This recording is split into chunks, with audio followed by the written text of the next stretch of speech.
Okay. Hello, everyone. It's the Nottingham preview. Obviously, it wasn't a Nottingham review, actually. 1-0 Nottingham Forest. Second time we've been knocked out of the FA Cup in the first round in the last 25 years. The last time it was Nottingham Forest as well. So it's Don't you love football narrative when those little things crop up, those weird crazy, stats? crazy. But yeah, like, obviously, it was a poor performance. The title says it all. Disappointing loss. What do you guys make of the game so far? Obviously, you can't see Karen and Will aren't here, but I'm here with George. Let me introduce them, George and Z. Again, let's go into it. What did you guys make of the loss? Go ahead, George. Well, I'm not gonna lie, I was pretty livid just by the performance levels. I don't think it for me, I was always worried about fixture congestion. I've said it in past pods. I didn't even want advancement to the Carabao Cup. Period. I've felt that fixture congestion is a serious issue for us, and we kind of saw the effects of what that would look like for us in this game in reality. And having that in the run-in of our season is never good. But I was just more livid about the performances, mate. Like when you look at it, you knew that the backups wouldn't be the same quality as starters. We all knew that there would be a gap. But the level of performances that I saw from a lot of players across the board wasn't good enough for me. And I just don't like the application. I really did feel that a lot of what Mikel said post-match, kind of applied as in the sense that we knew the quality that they would do, but the level of performance wasn't correct. It wasn't right. And we'll go into it. There was a lot of poor performances that, despite being backup, and I hate saying this, but I think Leno was the best performance. If I had to choose an Arsenal player that played well, it was basically Leno. And as much as how much we love Leno on this channel, I think that says it all. In So the first half, he made some big saves that he did. He kept was us in good. the He was game. decent. Because because it became an issue down our left hand side in transition, and that cutback or ball across the box that they eventually scored from was on all game, and Leonard saved us from it. But what did you think, Z? no, honestly, to be fair, just looking at the game, I had the same feeling where it was just prior Everton where I was just like feeling. I know I made that prediction of 3-0, but I was like the entire game before the game, I was like, I have a feeling that we've been laughing at Tottenham and Liverpool, and because they conceded earlier, I just have a feeling, you know what, we're going to be the laughing stock of the week afterwards. It was just this general feeling, and then I don't think the game actually was far away from my feeling. Everybody in general played poor. They weren't brave enough on the ball. I feel like we were treating the ball like hotcakes. Really, we were just trying to hoof it over to Nketiah, who doesn't even know how to hold up the ball apparently in this game. I feel like obviously Leno, he made some very, very good saves, but even then, I'm not a big fan of his distribution. I feel like it kind of, you know, halted the way we play, especially in build up.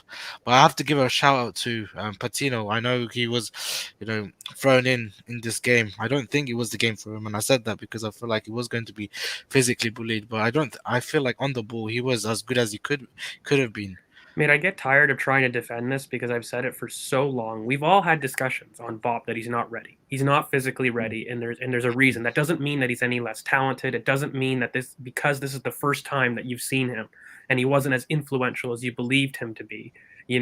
That he's any less of a talent. It just comes back to your unrealistic expectations about what you felt he was ready for. And I know that we were kind of thrown into this situation, with our squad, right? Like we were I very much doubt if we had Granit Xhaka back, even for example, I think Mikel would have chosen him for this game. I don't think he would have chosen Patino to play, and I just don't think he's been ready. I was pretty livid with a lot of just the general overview of the play.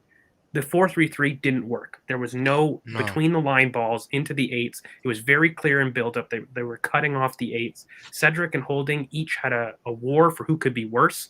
They literally allowed Rob Holding to distribute at will. I was saying it in group chats. I was livid at the fact that they literally let him have the ball. There was 15 yards of space, and they knew he was going to be so crap, he wouldn't do it. Cedric constantly unaware of his marker. The amount of times Spence, regardless of him having a good game against Martinelli, but the fact that down that right-hand side, they kept breaking, and, Leno had to bail us out a couple times. That was on all game.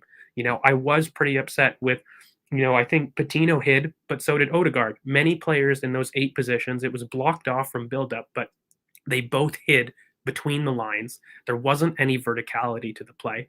And in general, you look at Martinelli, who was wasted touchline, and then Eddie, who really didn't make the ball stick once. And so for me, I was left wanting for us to change back to the pivot, get Patino if you really are going to make him there closer to Lakunga. Make it a pivot, get Lacazette in, and throw Eddie and Nketiah out wide because he was doing hero ball at the left wing essentially all game. So I might as well just stick you out there, who is going to be more influential wide than Martinelli would. And it has to be said, I think Forest deserved everything. We were just so poor. And across the team sheet, back to front, it was just not good enough. I was very, very upset with the application of the performance just in general. Yeah, I think the attitude across the whole game just was wrong, especially from the players as well as the tactics. I left you Tavares on purpose for that. Yeah, like honestly, he was by far like clearly the worst player on the pitch on both sides. Almost scored an own goal. Even when we were building up, he just passed out of play. Like he was so awful, and he was blaming other people. Like when he misplaced a pass, he'd shout at Patino or stuff like that. Like his first, 33 minutes, 34 minutes, absolutely awful. Then he comes off the pitch and doesn't want anybody to touch him or talk to him. Like obviously he'd be angry, but there was big narrative around it. But I think we should have a convo about that because that was a huge talking point on the timeline in terms of man management. And the one thing that I'll say is I don't think you've played elite sport. I don't mean to be narcissistic or anything, but you haven't played elite sport if you don't think, A, that doesn't happen regularly, and B, that's totally fine. Every coach has done that to a player, and typically those players are pissed. It doesn't lead to poor attitude problems down the line. And in fact, leaving a player on having done that and with that type of attitude is the worst problem for me. In fact, doing it would have been something that I would think many would praise on the timeline for him being proactive in terms of it. You can't win or you can't lose at the end of the day with a lot of these discussions. And I'm just finding the narrative that Tavares, you could have waited 10 minutes, people said, to save the embarrassment. He was already an embarrassment in terms of his attitude and his application on the pitch. And keeping him on the pitch would have cost us. And, him taking him off was a message not just to Tavares, but to the rest of the team, because the entire team's application wasn't there. It wasn't just him, but he was definitely a stark performer. And I can assure you as a coach, you're sending a message with that sub, not just to Tavares, but the entire team, that this isn't good enough. And I think that's really the intent behind Mikel's, substitute of that thing. But I think this idea that then Tavares is going to become toxic because he threw his gloves is the most ridiculous thing I've ever heard, because anyone that's played, it's not that deep. I can assure you. Anyone that's played. He's going to be angry. You take him off at halftime, he'd be angry in the change room. He's more angry at himself than he is Mikel. I can assure you 1,000% of that. He's more pissed at what he was doing. If you took him off at halftime, he'd be angry in the change room and come out angry, and you'd see it on his face. Like he'd be angry regardless. So, and we've seen so many players get like, even at, say last season, for example, at Everton, Duncan Ferguson took off Moise Kean after bringing him on, and then took him off after 19 minutes of being on the pitch as a sub. And obviously you get pissed and stuff like that, but the game's the game. If you're not performing and not following instructions and then causing your team trouble, because he was causing trouble as well as us being poor, he was making it worse. Like he nearly chipped Leno with no pressure, and he nearly chipped Leno on. But yeah, he was very poor, and for me, like I don't care. Like he deserves to be taken off, and it was good 100%.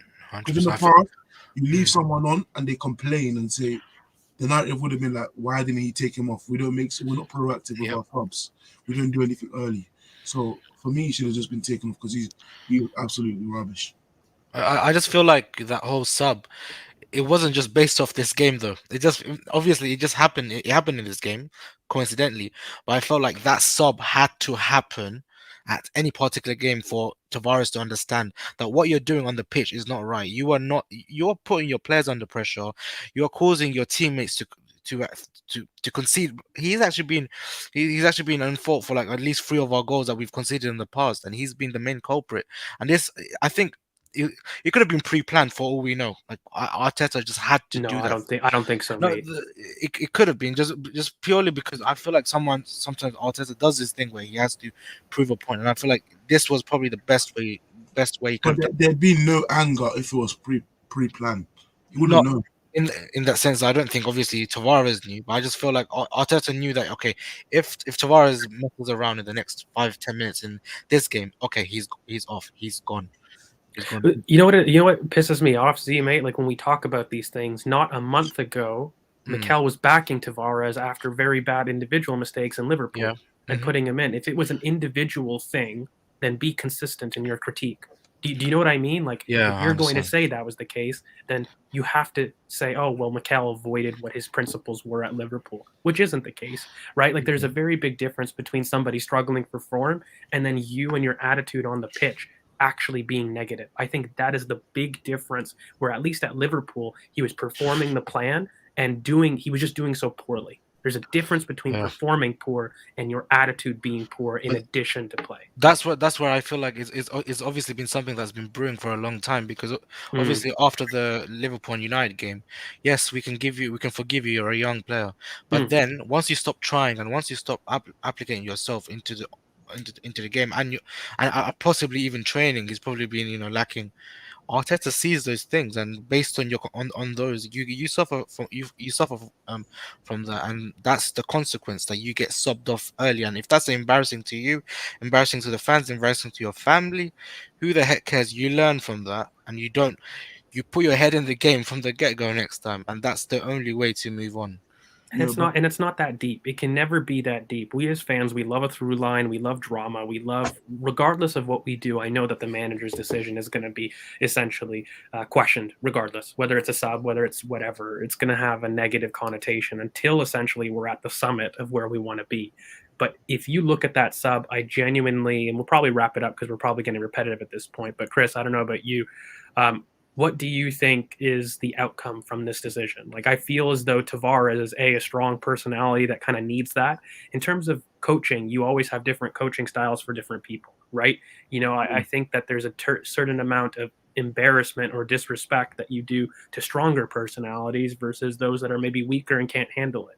And I don't think we that know he's a Tavares, strong personality because of the stuff that happened pre-Arsenal, and it's happened to him before in Benfica in Europa League games, where he scores an own goal in the first half and they take him off before half time just because he was poor. Like, it's not the first time it's happened to him in his career, and it may not even be the last. Like, it may just be a thing where for him to really learn, you have to do stuff to him publicly, because he was taken out after the Everton game because he came on and was poor, and he was poor versus United and poor versus Liverpool before that. So it was like a 3-4 game run where he was consistently poor, and eventually you just take him out in front of everybody, and then maybe you hope that eventually that he fixes up. Maybe it helps, maybe it doesn't, but like, he needs to learn and notice that. Mate, that back pass solidified it for me. Once I saw that, which was at the 17 mark, I was fuming. I yelled at my street, get him off the pitch. That was I haven't seen that all season from anyone. No, because it's careless, mate. It's like you don't care about the ball. You think that you've arrived essentially, and you're not being switched on. That's what it is. That is just as bad as Holding losing a header against Sterling. And by the way, when he does that, he's not in the team. Like, Arteta is very consistent, and this is what kills me about people, whether you like him or you don't. Let's speak honestly about discipline, right? He's very consistent about when you're frozen and when you're not frozen. For example, Holding, that's a very similar scenario where you're not having the attitude to be switched on. You lose to a 5'5" player, which I'm exaggerating and being facetious, but you lose your header being 6'2" and a center back to a very short player, and then you're out of the team. This was no different for me. So yeah, it was poor. It was. Okay, so apart from Tavares, I think we should go into the first half, because I think pretty much it was a very poor one. We started very slowly. I think the energy was just off, and I just think that the discipline in all phases of play, to be fair, from everybody was just off. Like, Holding deserves special mention. We should have a Holding section, because that was horrendous. The fact that their team, Nottingham Forest, 9th in the championship, essentially said to Holding, a Premier League player, go ahead, mate, you got 15 yards. You know what was hilarious? Their number 9 was pressing Ben White, and as soon as he passed it to Rob Holding, watch him. He jogged. He stopped. Yeah, at first, when I watched it, I was like, well, the first 5 minutes, I was like, oh, maybe he's just lazy. Mm. because it was his first game with Mhm. Forest. Maybe he's just lazy. And Yeah. I was like, it's continuing. They're giving him yards and then they're letting him step into midfield. And at midfield, they're not pressing him. They're just I don't forcing know him. the player, but there's a Oh, midfielder, number 22, who you can see it very, very clearly. Okay.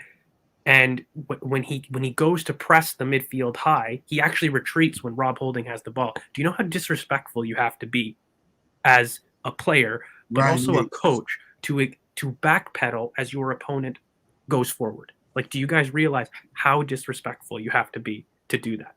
And look, I don't blame them because I think Rob has that in his locker where he's really poor, at distribution. But when that's happening, okay, I really think that, yeah, Patino should drop a bit, but I'm not expecting that. You know what I'm expecting? I'm expecting Odegaard, the leader of that team, because Lukunga also hid. You have to be fair. It's not Yeah, just Patino.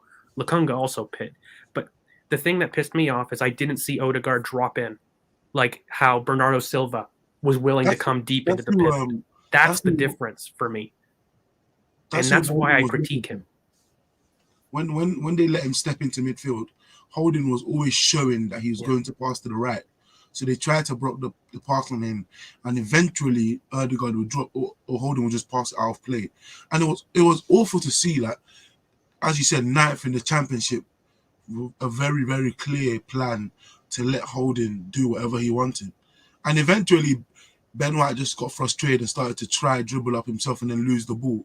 But like it was very frustrating to see him at least not use it, because with time and space he should be able to show at least some quality, because he had no pressure on him at all. So when he was stepping into midfield, he had no decisiveness, nothing, until Tierney came on the pitch, and eventually it looked like, oh, he could see that he could pass to the left wing. Eventually he noticed that there's space on the left wing and space centrally. But you're right, all the midfielders were hiding. There were points in the game where Holding would get the ball and not Tavares, sorry, Lokonga would put himself in between the two midfielders. So he wasn't a passing option anymore. So you just can't pass to him, making it harder for Holding. Well, what annoys me, mate, is look, I've always felt, and I do want to get Z's opinion because he's somebody that is a little bit more amenable to the 4-3-3, but this is when it doesn't work. So I don't want to be harsh. You know what I mean, Z? Like, I think Yeah, it's yeah, yeah. unfair for me to say, oh, now no longer a 4-3-3 will ever work. But my No. issue is when it doesn't work, your eights need to be brave in possession to come deep. Right? Mhm. Like when it doesn't Yeah. work and your passing lanes are cut off, that's when your eights, you have to do that. Now, I don't expect Charlie Patino, a debutant, to do that. But I do expect Martin Odegaard, our supposed leader, our supposed 23-year-old on the pitch, to Mhm. come deep to do that. And he refused to do it. And I think this is my biggest critique with him, because it's not just this game. He does this generally where he doesn't take authority and is vertical Yeah. between the lines. And I was just wondering, what do you think? Because me and you talked, we were like, get Saladin on, which I think is the biggest indictment on Yeah. somebody like him, because that's who you would replace, right? Like what was your feelings on that midfield problem, and if Odegaard did enough to solve it? No, I don't think Odegaard did anything in the game to actually solve anything. In fact, he was a bit more. It felt like Patino was the more senior player in between the two, and that that to me was a bit more surprising. It just feels like in these kind of games where we're under pressure, where when the opposition is sustaining pressure as well, it feels like he doesn't have the. I don't know if it's within himself or is it just him as a player. He doesn't have the authority to come and challenge for the ball, and when he gets the ball, to make the right decisions. And this is probably my worst kind of nightmare about him, where I feel like because he doesn't know how to drive with the ball as well in midfield.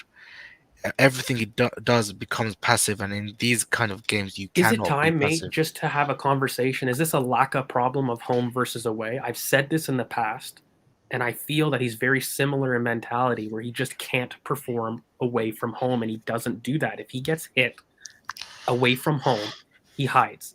We've got Everton. Mm, Look, Palace, I don't think is a very good example. Okay, and that was at home, with Gallagher. I think that's a very disingenuous example to cite. But when you're looking at Everton, you're looking at United, you're looking at now Nottingham Forest. If he gets hit and somebody is physical with him between the lines away from home, he's unable to deal with it. And I think that's fine, but we just need to know that's the kind of player that we have. Like we know that with Lacazette, for example, right? Like we know we don't get the same Lacazette that we do home and away. Maybe that's the case I with don't. Odegaard. I Maybe think that's the it's case where we sub like smartly.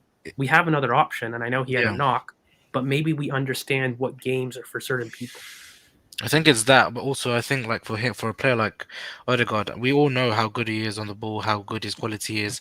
But again, this is one of my biggest issues with him as well. It's just the fact that it feels like we need the conditions to be at 100% for him to be at 100%.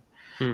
And this is where we kind of go wrong, because if conditions aren't 100%, we expect at least one of our most senior players, which is Odegaard at this moment of time, to at least take us to where we need to be in the game. But it feels like he kind of you know goes down with the younger players too, and then we just look at the team and it feels like there's no difference in quality or experience. And so why do we classify you as the most senior player in the team then, if you're not going to bring us any different? This is why this is my probably my biggest issue with Odegaard. And to be fair, we kind of used to have the same issue with Özil, where if the team was performing poorly, he would be poor as well. And this is what I kind of didn't want when we signed Odegaard. I wanted him to take more responsibility, be that guy on the pitch, to be like, you know what, I don't care if the entire team is not performing well. I'm going to be that guy that brings something out of nothing, really. But he's not that guy, and I don't think he will be that guy for us. I want to pose this to Chris, okay? Because Ahmed says that he scored versus Everton and United, which I think is a very disingenuous representation of his play during that. But do goals and assists whitewash your overall performances? And are they the metric of a good performance or of a bad performance? Because I think that there's been other games where he's scored, and I think system played a large portion of those United and Everton goals. When you look at it, third man runs, they weren't necessarily individual moments of brilliance. They were, which you do give credit for, because you have to have the composure to finish the chances, right? You're looking at somebody like Eddie Nketiah, who didn't even do that basic in the game. When Saka finds a far post on the header, which is horrendous, he did it both versus Everton and versus Nottingham Forest, where he isn't focused in doing it. So you always give credit to somebody that's composed to finish a system chance. But do you think it whitewashes the overall performance if you were to get an output of a goal or an assist? Well, generally, I think if you do get GA, it does boost your performance. But in that same United game that he supposedly performed, he gave away a penalty. Yeah, he gave away a penalty, which cancels out his goal indirectly. And he obviously the whole team fell back and didn't press, but he was meant to be the leader of that press, along with, I think it was Oba at the time. Yeah, Oba at the time. So, but he didn't perform that role. And in Everton, he just he factually lost all of his duels, all of them. He lost all of his duels in that game, and then that's nothing to do with all the shots that Eddie created for him in the end of the game that he didn't take and didn't take any risks. So for me, Odegaard is weird, because I feel like he doesn't take onus on himself when the team needs it. He will never be the reference when we're struggling that the team look to. We can rely on him to lift us up when the rest of us are flustered. Ramsdale became that, where he just takes the ball and stands with it. He said, I'm not going to give it to anyone, just to relax a bit. Saka's that as well, where the team look to him when the chips are down. But Odegaard kind of hides on and off the ball. Even off the ball in transition, Patino made more tackles than Odegaard. There were a lot of times Patino was making these last-ditch slide tackles with his left foot, and it was clear to see that his athleticism isn't there. But Patino was the one trying more, I think, out of the two. And there were times where he could have just put his foot on the ball and helped us move up the pitch, but it just didn't happen. But I think away from home, it's more of a duel battle anyways, just because it's not at your ground. So immediately, it's not his game, because it becomes about duels than technical quality, and it just doesn't suit him. So for me, he shouldn't start away from him if Emil was fit. And I don't think it's really surprising that when Laka comes on, you see a little bit of a bump in terms of performance of the team. That was the only time, which again annoyed me, because I did want it sooner. I felt that the substitute was late. I don't know if you guys had anything else in the first half, but I think much of the same happened in the second. So it was kind of a continuation of this analysis where I feel as though that the team was screaming for a pivot. It was screaming for the midfield distances to be a lot closer together because in build-up, all the passing lanes into the eights were cut off and they were hiding between the lines. So no one was taking ownership to come deep to fix that problem. And I think a lot of that continued in the second half. I think that it wasn't until Lacazette really came on that we were able to see something of a response from the team. But even then, I think Martinelli, who's been really good the last couple of games, was kept quiet by Spence, who is probably somebody that we should discuss and have like a little bit of a segment on in general, who was my man of the match overall. Clearly, But, I think it's everybody's. yeah, like it wasn't even close. And we should probably have a discussion because Martinelli is no slouch, by the way, in terms of a winger and his form and everything. So I definitely think that we should have a discussion on him. But I think many of the same critiques happened in the second half, just generally. And, Lacazette coming in for Eddie was absolutely the choice. I think Eddie had a very poor attitude from this game. You could even tell at the beginning he was very loose in his touches and his retention, which he normally isn't. And he just wanted to dribble. He didn't that's respect. what the disconnect was. He didn't want to pass. There was even a point where he got the ball on the edge of the box and he kicked it through two players and tried to run around them. Like I was thinking, what? He's never done this before. Like, it's clear indicator of maybe that he wants to leave or there's something disconnected there because he's never done this before. Yeah, and he had a poor performance. Like he wasn't, for me, when a player is going to get that individual, I make a conscious decision as a coach. If you're going to do that, I'm going to put you wide. And the reason I do that is because I don't want to lose the ball centrally. So when I saw Eddie doing that and I saw that, he wasn't looking up, he wasn't aware, he wanted to basically have the story about him because that was what was happening in the Carabao Cup. That's really what I think had a part to play in this. And, look, casuals will call it hero ball, but I don't think that's necessarily wrong. I think it is what it is. It was somebody looking to make the play about himself. And that wasn't what we were looking at. I think our best moments happened again when Saka got a little bit of space. But again, they made a very big point to clog that side and make use of the fact that Cedric is useless. He was wide, constantly passing back and losing the ball. And he was just in horrible positions all the time. I actually think that Bukayo Saka made more last-ditch tackles in the area than Cedric did. I have no stats to back it up, but that's what I was just seeing constantly. With Cedric, there was no variation at all. It was the same thing. So it was just very easy to predict what he can do because if Cedric is going to be out there on the touchline or the byline, Saka can't go to his right because Cedric won't come deep. So then it became very evident Saka's always going to cut in. And even when he was cutting in, he created that chance for Eddie and for Laka, and they both missed it. Like that back post cross that he did for Oba it's inexcusable for me, Nate. Like that's twice in the same. Look, I understand that he needs help aerially. That's a weak part of Eddie's game, period. But for me, did you guys see the replay? He had his eyes closed. Yeah. As a coach, I am livid. Guys, that's 101. 101 basics of heading the ball. Keep your eyes open, you idiot. I'm sorry. I coached that to like under eights. You always eyes focused, make sure you meet the target. Basics. And I think that miss was kind of just the story of the game. If you really look into it, it was like we were playing crap. We relied on our best player to dig us out of a hole, but we just couldn't finish our dinner because we didn't approach the game with the right attitude. But I kind of want to transition to a Spence segment. Unless Z, I want to throw it to Chris and Z. Do you guys have anything to add on the second half? Because I think it was much of the same. Like I don't know if many of the critiques I saw that were solved in the second half, or there were new problems. It was the same shit. I just feel like obviously during the second half, I don't think much changed until Lacazette and Lacazette came on and he probably tried to add a bit more impetus into the game. But it just felt like second half, Arteta probably realised that this game isn't going anywhere. And this is where I kind of feel like, Arteta has done this against City as well last year.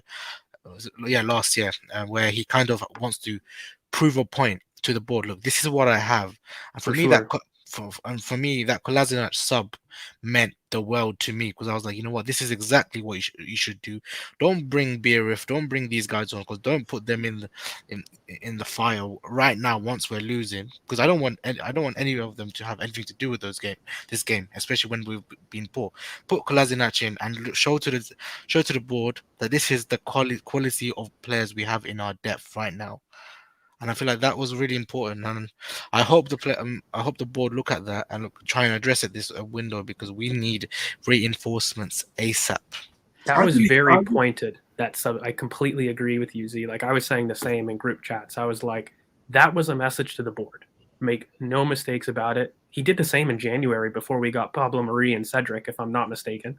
I don't know if it was when you said to exactly me, Cedric or Kolasinac, It but seems like Kolasinac is his like decoy message. all the time. when Yeah, you said to me, oh, he should bring on Kolasinac, I was like, what do you mean bring on Kolasinac? I thought he was injured. Like, I had no clue Kolasinac even traveled. You know what the funniest thing is? I think Charles Watts was saying that there was a consideration of having him in center midfield, and Yeah. I think that Mikel would have done. You know what, the balls? I wouldn't put it past him that he was He's thinking played about it. like a right back. So Yeah. Just to like, and also just to tell the board, you better finish what I'm basically asking you to do. You know what I mean? Like, yeah, that it's was pointed. a big indication to switch to a 3-4-3 in the last.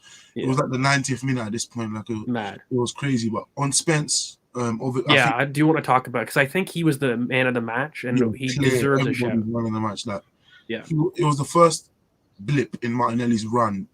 So like since he came back into the team, I think Spence had 12 out. He won 12 out of his 15 duels. Like by far the highest in the pitch. He had very high pass accuracy. Like he was very, very good and a big threat offensively and defensively. I think he was a bigger threat offensively early on, and as the game progressed, he didn't advance as much and stay to mark Martinelli. I think he was like clear man of the match, honestly. Like not close to, apart from maybe Samba, who I thought was composing the ball, but apart from that, I think he was clear man of the match. What did you guys make of his performance? a phenomenal match, and I think the fact that he did that to Martinelli should not be sugarcoated, because Martinelli is in immense form.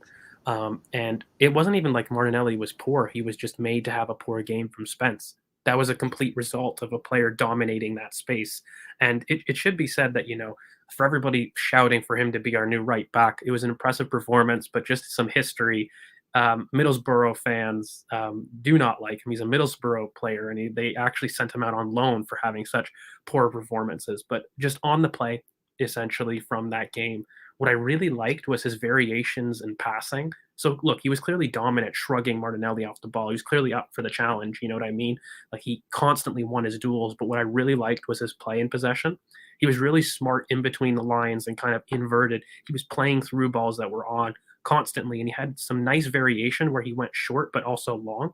And so for me, it was a very good physical performance, but technically I was pretty impressed. And it was definitely somebody that made me jot his name down to watch in terms of some other sample size, because what I really liked was his in possession play between the lines. He was playing the strikers really early in between the lines, especially between holding and kind of, our left back area. He was forcefully playing those passes, which because I think with that, it's why they didn't score as much, because his crossing isn't as good as his passing between the line, and he didn't consistently find anyone. And they didn't have as high possession as I thought they did looking at the game, because I think we just lost control. But we had a lot of touches. Like 3 of the 4 highest touches were our players. So like, it was weird. But yeah, he's on loan. He plays right back, right mid, right wing. So it's very clear that he's an offensive right back, very good indoors. But like, Martinelli looked lost on the touchline. Like, lost. He was begging to be put inside a little bit more. You know what I mean? Like, and of course, physically, when you have somebody that can match him like that, it becomes a little bit difficult. But, at the end of the day, I think it wasn't just physical. I think at the end of the day, he was isolated. Eddie kept going and he wasn't in position. So even if Martinelli was to contest and win a ball out wide, it wasn't like Eddie was in that left half space able to receive like Laka normally is. Right? We didn't see that. I did find something interesting, but I want to give a chance for Z to talk about Spence. Mate, what did you make of that overall appearance? I mean, it was a good performance, and I just, to be fair, there was a point where I looked at him, I was like, wow, he looks really good until he made that tackle on Martinelli. I was like, no, I don't want him anymore because of the face he made afterwards. Like, he was so smug. But one thing for sure, I mean, like, obviously he had a very good performance, but I just don't feel like, I just don't think that I think people are overrating the kind of performance, because you're not going to be facing a right back as fast as Spence all the time anyways. So when it comes to like winning battles, especially on speed, for instance, especially when Tierney was trying to race him, or Martinelli, Spence, that kind of player he is, or what he looks like, would probably win those battles all day long. And it's one of those games where that's probably the game of his life. He's probably will never play a game like this at this moment of time. Okay, so he was just there to prove a point. But I don't know. I mean, we need to watch a hell of a lot more games to find out. To be fair, mate, I found it pretty disingenuous, because there was a ton of times that Martinelli found him wrong side of goal and had him 1v1 in the box. Like, in terms of awareness, but he had the physicality to compete. That's essentially a Kyle Walker problem to a lesser quality extent. You know what I mean? It's somebody that just is so physically makes up for his faults in that aspect, which he can do, and we saw it. But I think in total, you guys also definitely look at the technique of it, and I think you could see the good, but you could also see the bad. I could see why Middlesbrough fans were livid at him. You mentioned his deep crossing, Chris. I think he was just put it in the mixer kind of person. It's awful. I think their midfielder was better, actually. Garner. He's from United. Yeah, well, I don't even know what his numbers are, but his crossing accuracy must be awful. Like, awful. And with Garner though, like Garner obviously played with Saka, U18, U17 England. Like, he was a big prospect. Obviously, he spent a lot of time in the Championship with like Swansea and stuff like.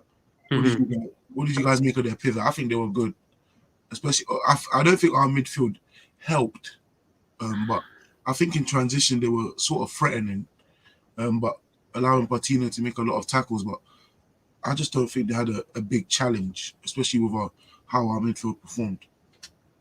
I struggle to give them the benefit of the doubt when their pivot let us play. Like, it was for me, like, it was good, but I think we did not help ourselves at all. We weren't cute between the lines. We were hiding. We made it very easy for their pivot to man mark us. Sure, they did well to get up in front of us and win their duels high up the pitch, but it wasn't as though that we were making it difficult. We were very static in midfield, so it makes me very difficult to kind of praise theirs in that aspect. I did want to praise probably their structure in general. I did think that despite us playing really, really poor, you could tell that they were really well drilled, and that a lot of their pressing triggers and their coaching was immense. Really, it was like they came with a plan, they executed it great, and they came away deserved winners. I don't think that. They had a couple of players with new players. They had a couple of players. That was their first game of the season. And they still did it to Holden. Yeah, and it kind of annoyed me, and that's why I basically say that this was just a very disrespectful performance from our guys, top to bottom, in terms of application. It wasn't even a tactical issue. There was just attitudes across the pitch were just horrifically wrong. It was just such a poor night. I don't know. I kind of struggle with it. Maybe we'll wrap up the real analysis, because I don't think there is much. We were just simply so poor. But I want to give a chance to you guys to maybe wrap up your final thoughts, and then maybe we can get into this Liverpool news a little bit and last minute questions, because it's funny. But I'll go to Z first, mate. Like, overall, can we quash this ludicrous assumption that then we're going to be poor against Liverpool and Spurs? Like, I think this is just typical short-term recency bias, but I'll go to you about. It does kind of affect like the whole morale around the team, maybe possibly, but the fact that you're missing a lot of your spine kind of says it all. Like, you're missing someone like Gabriel is missing. You're missing Ramsdale. You're missing Xhaka, and then you're missing Lacazette as well, who's a huge part of the team currently. You're missing a lot of the team's makeup, and for me, you can't really look at them. You can't look at the game against Nottingham Forest and make a judgment. That team, half of them, those players, I don't even want to see them ever again at Arsenal. So I couldn't really take much away from the game, apart from seeing Arteta trying to prove a point to the board. To be fair, I couldn't really take much. Yeah, bro, spot on. Really, I think it was a message to the board. I think the players. First off, I kind of liked that we got this kind of performance in a cup competition that doesn't affect the top four race or in the Premier League fixtures, because we definitely needed a little bit of a reality reminder about what we need to do to win. Right? Like I think a lot of players get caught up when you're winning, everything's great, right? But I think it's kind of a backup to what Arteta always demands about attitude, right? Like if you don't have the right attitude, you will lose, no matter the quality difference. But Chris, I wanted to basically get your final thoughts on the review, essentially, of the game and what you think this might mean for future fixtures and stuff like that. I think it will be a reference for Arteta to the players if they ever get complacent again.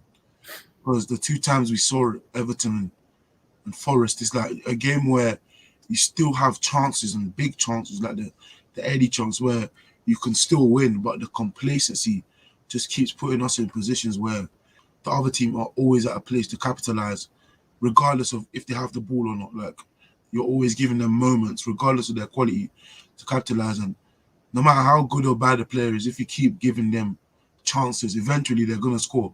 And I had a bad feeling that I even said it to you that we don't want Graben to come on the pitch, and we didn't want him to come on the pitch, and he scored. But yeah, but like, overall in the performance, I think there were positives for players like Spence, which is good for his career. I would think. I think it was It's very a career saver performance. Yeah, it's very good for him. Very good reference. I think it's a game for reference points, actually, for him, for Middlesbrough, not Middlesbrough, sorry, for Nottingham Forest, and I think it's a negative reference for guys like Tavares and Holding, who just are losing money in the bank or points in the bank with Arteta, because this is just a very poor performance. I think it's worrisome for you as a Millwall appreciator in terms of what you've got coming up this next week, isn't it?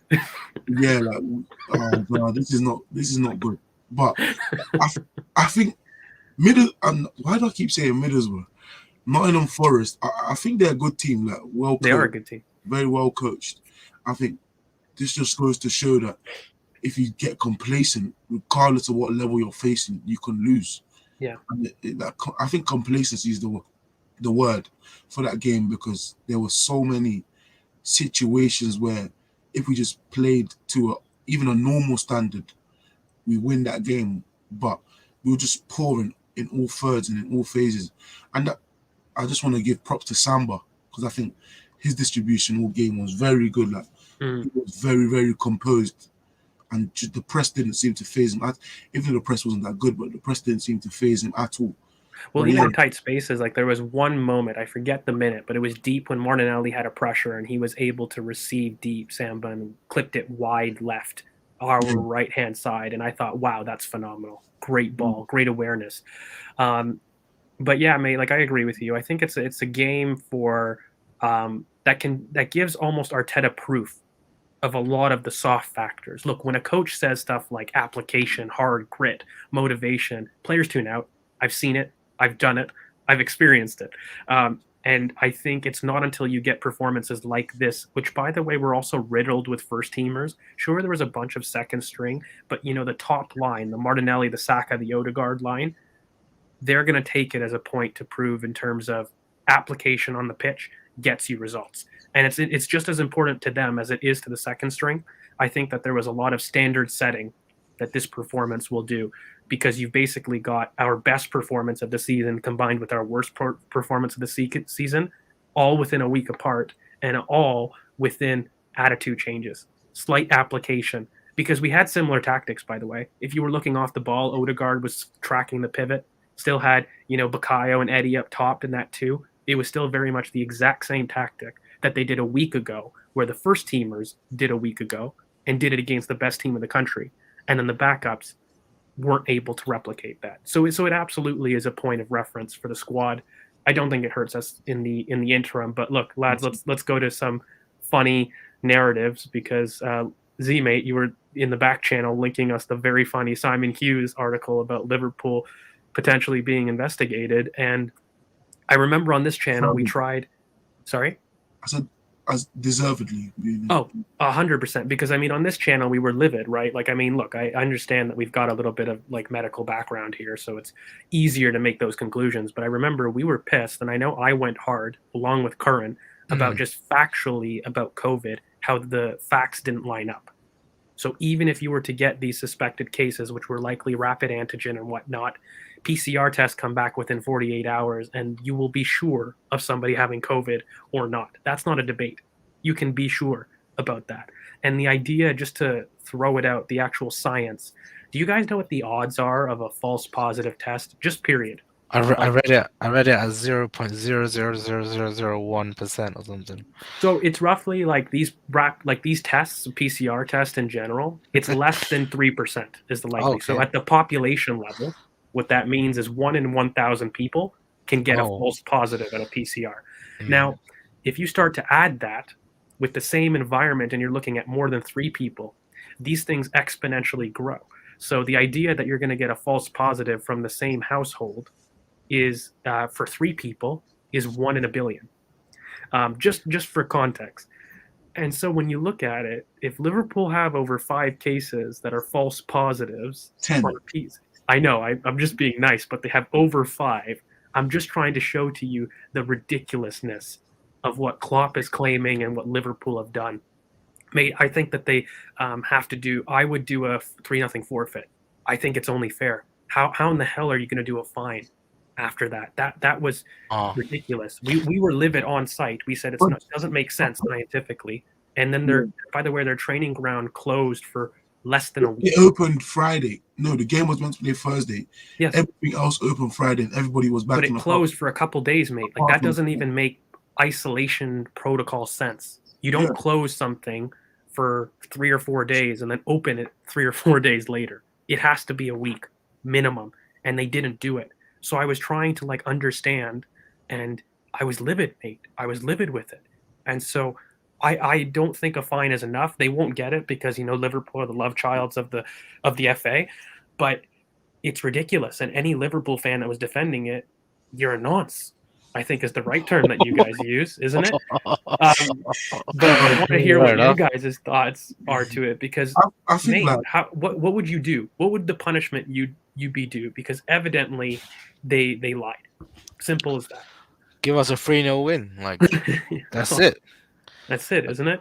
I don't think there's any logical reasoning behind us for Liverpool to say, oh, this is we got a false batch of tests and all of that shit. That's absolutely rubbish, because the fact is you test your players every day. And it's not something that's going to pop out of the air, basically. I just can't believe that the EFL actually agreed to it. That's the thing. And it kind of bugs me out that if it wasn't for the insistence of the other clubs actually pressurizing EFL for saying why is this club like having so many false positives, I don't think the EFL would have done anything at all. So this is what really bugs me out, because why do they get away with things like this? Like for me, like what bugged me was everybody was fine, or everybody in their team was fine the day after. So if they had all these positives, they couldn't have. How did all these Firminos and Jotas and all these guys, if they all had, I'm just saying names because apparently maybe they had it, how could they play against Shrewsbury if they couldn't play the Thursday? Like, it just, a lot of things didn't make sense. Like everybody was back in training on Friday, their players, their staff, apart from Trent, who he said was the only one that actually got COVID. And like he said false positive, so it wasn't like, they got a positive one day and then negative the next day. It was like all the tests were just wrong, apparently. But like they just won't do anything about it. They should. I just have a feeling they probably won't. They won't, but they should absolutely. I mean, I'm kind of with Yo-Yo. Fundamentally, they should be kicked out of the tournament. They really should. At the minimum, there should be a 3-0 forfeit, and we shouldn't have to play on Thursday. Absolutely not. I mean, at the end of the day, you've basically lied and you've impacted your opposition. Like, it's cheating. There's no other way to describe it. Like, I don't even think I'm being harsh. They did cheat it and they lied about it. Like, literally, like, how can they play for Shrewsbury with that many players? Obviously, they played youngsters and youngsters scored and stuff. But like, and United just conceded. By the The way, worst part is he freaking admitted it. The idiot. yeah, he didn't even lie and say, "Oh, we The got a lot of absolute negatives." idiot. Like that is club. You know what's amazing? All of this could have been suspected. You know what I mean? Like we all Yeah, knew they lied Yeah. and they cheated, right? Mhm. But the worst part is you've now got the manager that represents your club confirming that you lied and cheated. and then in the same interview later, Yeah. complaining or get angry when they bring up to him, last season your season derailed after COVID. How do you think like how do you think teams will perceive stuff around the corner or something like that? And then he started getting pissed that they were mentioning his team getting COVID, but like he has an issue, I man. don't think he meant to say it, though. That's the thing. Sometimes when you're guilty, it just slips out your tongue, and I think Of that's course. that's exactly what They happened. probably told him not to say it, so he said it. Yeah. Because the false positive stuff is he should have said negatives or something like that. But like we're gonna have to eventually play them, and then at least now we only have a maximum of 3 extra games, and 2 games are being rearranged. The Chelsea and Liverpool games in the league are being rearranged. Are the Liverpool ones? I know the Chelsea was confirmed. I don't know if the Liverpool is Liverpool because one.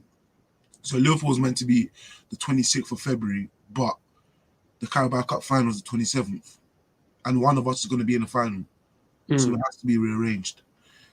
And they removed it from the website and stuff. If you look at the website, in the matches calendar, Liverpool's the only game. Liverpool and Chelsea are the only games that Which, aren't by there. the way, mate, helps us. I know that they're tough games, but if you actually look, our February was our toughest part of the run-in.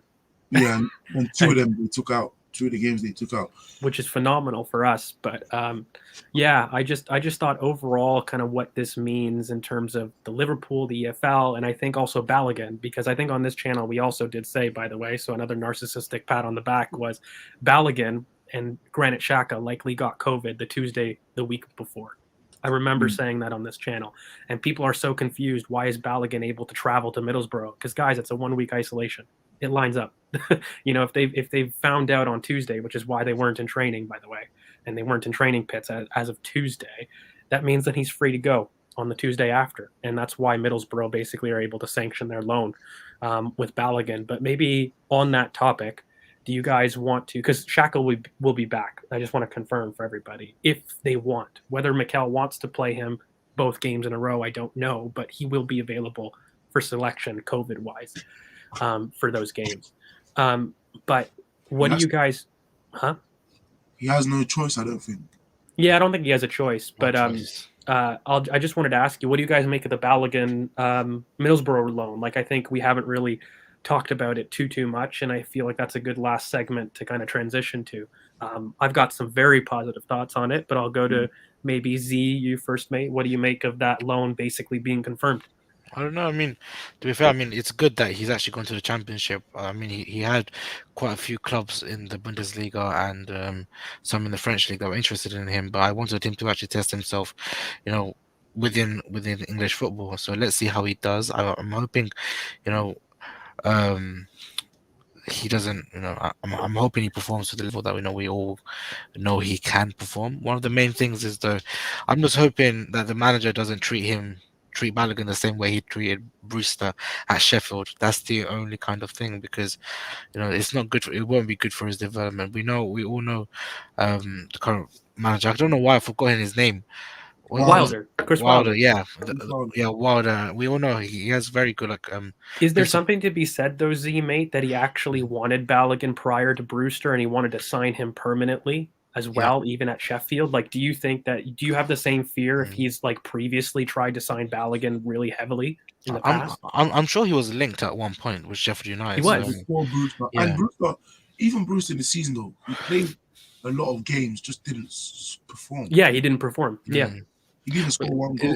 It's just one of those things. But I feel like obviously having a manager like Wilder would probably be good for his development.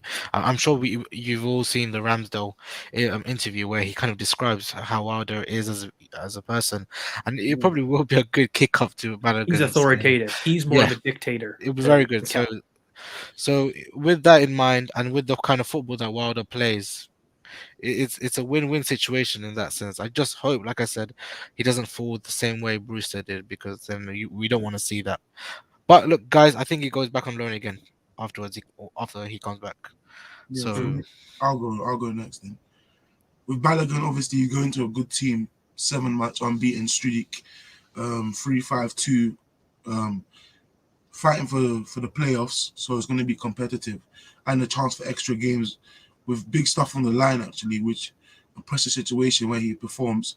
I think he will get in because Middlesbrough's strikers aren't or haven't been the ones scoring the goals for them. So they needed goals, they need directness, They got Connolly as well from Brighton. a different element. They need a different element, and it's clear to see what he does because he used to at Sheffield United play very direct and then one combination play or a backboard up top. With Connolly and Balogun, he gets that combination play and link up that he doesn't have right now. They do need, like, they have a game in hand on the team above them and they're 1 point behind, so they very much are in a big position to fight, which is good because there's like 20 games left in the season, I think, in the league, which is a big chance for him to get a lot of games to actually perform and get under his belt. I think the Championship is a very good place for him to go because it tests him to a situation probably with the most similar defenders physically that he'll get to the Prem. But also the counter pressing, mate. Like I think it's almost lost. It's a little bit narrative on physicality per se, but I think it's the counter press too. Like the idea that defenders are up your ass constantly. He has less space.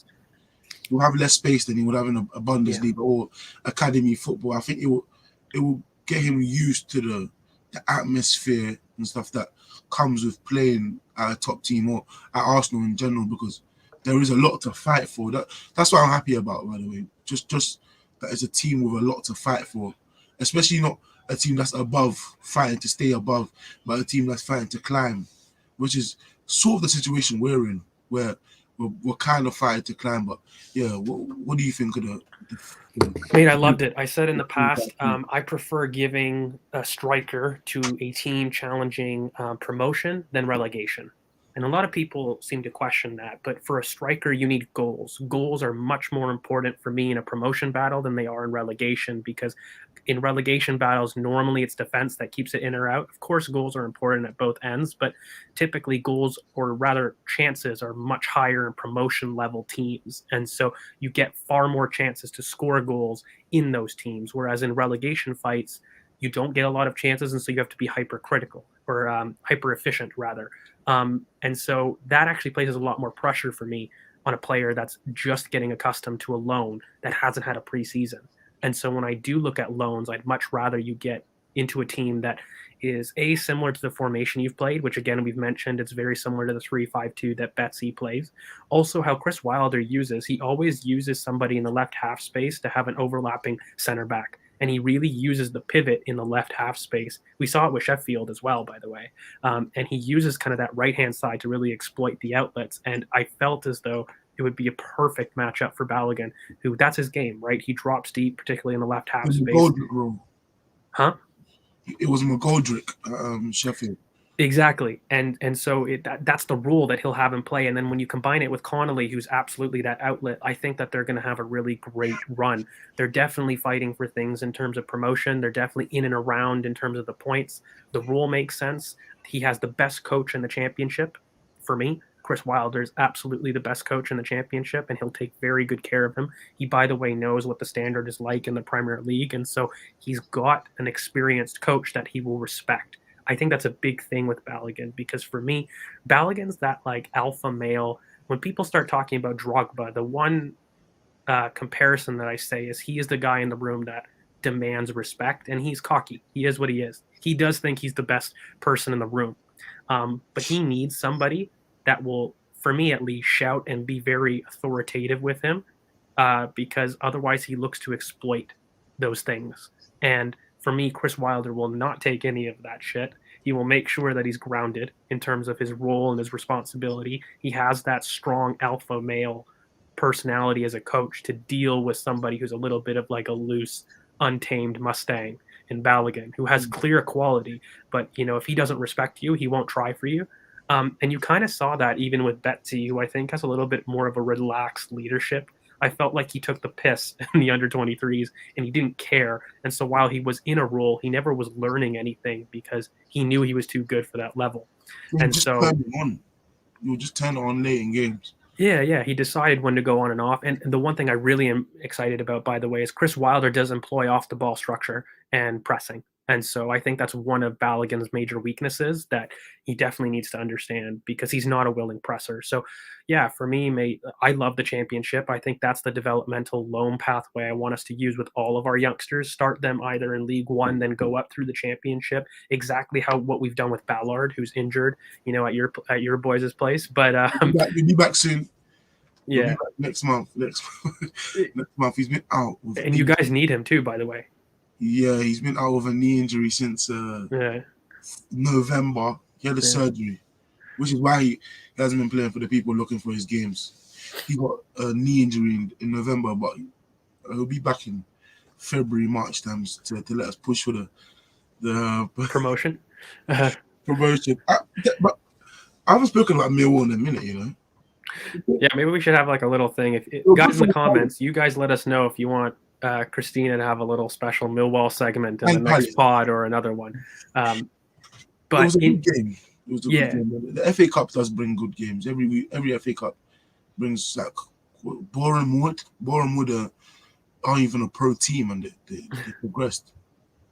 Look, I'm upset because I think there's a lot of weird things on free passes, free hits. I'm upset in one aspect that we're out of the FA Cup, because I think as the winners of that competition, the most it's our cup essentially, and so I'm always annoyed whenever we do go out. I do love that competition. I know it's weird coming from a foreigner, but I've always got a special affinity for it, having won it the most times. So for me, I'm always like, when I go into a season, it's a trophy I'd like to win the most, just to assert dominance there. But I love the lack of fixture congestion. I can't lie. You know me, Chris, Z, I am somebody that has been afraid of the Carabao Cup, but even just general fixture congestion in this race for top four, which I think is the priority for this squad.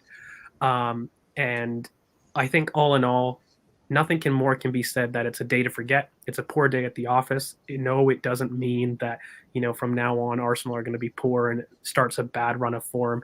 The absolute flip-flop. Once again, I'm very much reminded of the fact that Arsenal are, at least in rival fans' perspective, the most flip-flopping fan base. And I don't know. Yeah, I mean, you guys. No doubt about that. Yeah, like you guys gotta confirm or deny, but every time I see these results, I'm reminded of that fact. And so I think all in all, the accounts that are asleep or on hibernation for 2 months that just appear when we lose. Yeah, it is really funny. Obviously, it was bad. I didn't want to lose, but maybe after 5 minutes, I just couldn't care anymore, because it was like, oh, going into the future, that's like 7-8 games that are not happening. There's no chance of them happening. I was definitely more pissed at the manner of the performance. I will say, regardless if it was FA Cup or anything, it was the attitude that really pissed me off. Yeah, because it wasn't like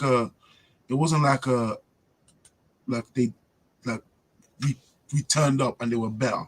It was like obviously they were very good, but we helped them. But for me, honestly, it's like after a while, I just started thinking about top four more. If I'm being 100% honest, I just started thinking about top four more, and I'm thinking about how you said we'd win the FA Cup, but you're wrong. We get better next season. I'm telling you. You're wrong, by the way, guys. Cheeky, because I don't think we do the Carabao Cup like you think. But Z, mate, what do you make overall? Last minute thoughts about? No, I was saying, I feel like we need to kind of understand where we are as a team, overall as a squad, where we are, and just look at that team. Look at that team against Nottingham Forest, and look at the players that are still there, and they're basically like a bag now. We can't just get rid of them, and unfortunately, hopefully by this summer they're gone. We've got players coming in like Saliba, who basically upgrades our backline by tenfold. So it's really important for us to actually think about the future like that. I'm not going to look too much into it, but look, now we can only focus on the semi-finals and the top four, because that's what. What's really representative, Z, mate? I've said in the past, and people have been shocked, but this summer will actually be a larger turnover than last summer, despite major or lack of ins. And what I've meant by that is I think that we actually see the squad turnover that was meant to happen the season before with COVID, which, everything's declined, kind of what we've been able to do. But we basically did the starting 11 turnover last summer.